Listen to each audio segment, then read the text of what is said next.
Good morning, welcome to this houseboat. Today, we're going to be looking at this, the 35mm 1.8 from Viltrox. This lens is a low-cost 35mm f1.8 lens. The 1.8 aperture means it's great for low light and shallow depth of field. The body of the lens is all metal and weighs about 340 grams. The most notable thing about this lens is that the aperture ring is on the outside of the lens, along with a nice large focus ring at the front.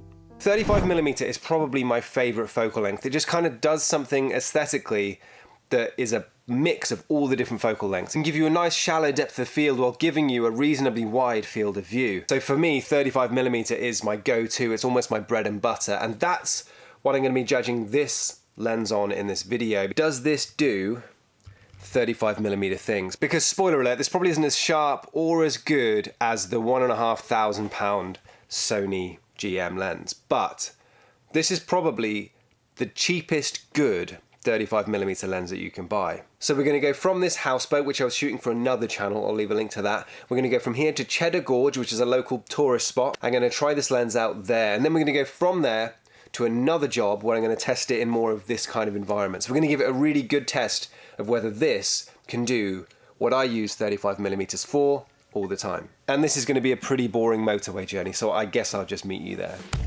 Welcome to Cheddar Gorge. This is a pretty popular spot in Somerset, England, known for its high cliffs and various other touristy things. But from a photography standpoint, it's basically one long leading line. I use a lens like this in this environment for a kind of casual handheld shot, so I'm going to get warmed up shooting down at the road.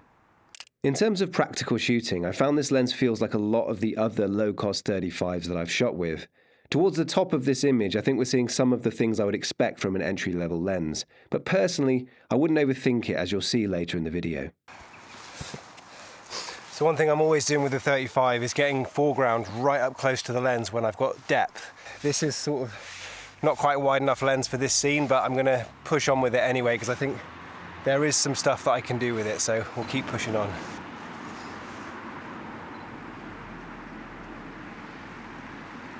As I've already said, I use a lens like this for a particular type of aesthetic, and this lens definitely lets you play with that and enjoy this type of photography. Generally, 35mm is a great focal length in my opinion. The images you can capture probably feel more similar to what you can see with your eyes. You can get quite a wide view, but you're still able to pick out subjects. It's one place where this lens really falls flat, just like the 24mm that I use as well. When it's got direct sunlight on the glass, it has a really ugly flare from the sunlight. On the left is a shot of me shading the lens, and on the right is direct sunlight hitting the lens. It's quite significant, and this is it at its worst. The question for me is, how much of a problem is that versus what this lens is actually really good for? So we're headed down to the roadside to do a little bit of that. Okay, this shot should kind of work, but now we just gotta wait for a car. Okay, so like a dirty white van probably isn't the best option. I think maybe like a Jag or something, that would work better. For any non-car enthusiasts, that's not a Jag, but it did give me something I can use as a focal point to show the depth in this shot. So you kind of get the idea, when you've got like a fast 35 like this and you get your foreground nice and close, it creates a huge amount of depth through the scene. If you've got a leading line like that road, it just works really, really nicely. The point I'm trying to make is that that aesthetic really comes from it being a fast 35, not necessarily the sharpest and best built lens out there, but just the fact that it's a fast 35. I also got some shots of this very aggressive robin. Now, I wouldn't recommend the 35mm lens for bird photography unless you're very good at hiding and climbing trees. But at least I got some good shots that he can use for his Instagram. Okay, so now I want to test out this lens in a completely different setting. So we're going to teleport to an amazing luxury lodge in the southeast of England. This is another side of me. I photograph spaces like this all the time, and I have another YouTube channel where I tour these amazing places that you can stay. I'll leave a link below. But I usually use a 35 to move around the space casually, so that's what I'm doing here. So now we're at a job at a place called the Looking Glass Lodge, and 35mm is probably my favorite focal length, and this is well within my comfort zone. So I'm expecting to get some pretty good results with this lens. A lens like this can capture images that phones just can't right now. They're doing great with faces and portrait mode, But a complex scene like this, there is no replacement for a fast 35. So this is not a test, this is just me walking around casually getting shots just like I would with all my other lenses. As is the case with any 35mm lens, you can use that shallow depth of field to get really creative, let the viewer know what you want them to be looking at and the story that you're trying to tell.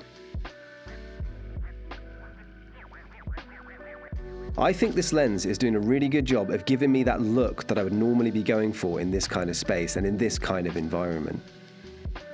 So who's this lens for? As you saw in the video, this lens has a couple of issues I think I would expect from any entry-level lens. And if I'm honest, if those are things that you care about, I think you're probably looking to get yourself a more premium lens.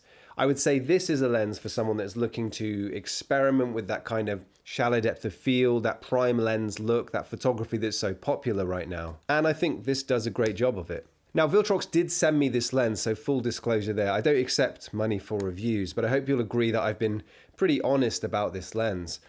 I think the takeaway is that if I was to break my main 35 that I use daily, I would be quite happy to take this on a job. It's not perfect, but it's priced accordingly.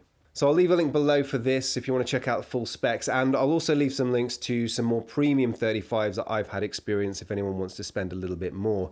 But long story short, if you are looking for a 35 and you're on a budget, I think you'll have fun with this one, and it will probably teach you whether you want to get some more premium prime lenses or whether you want to get yourself a nice expensive zoom lens in the future. Let me know what you think in the comments, but most importantly, enjoy your photography. Do you need a picture?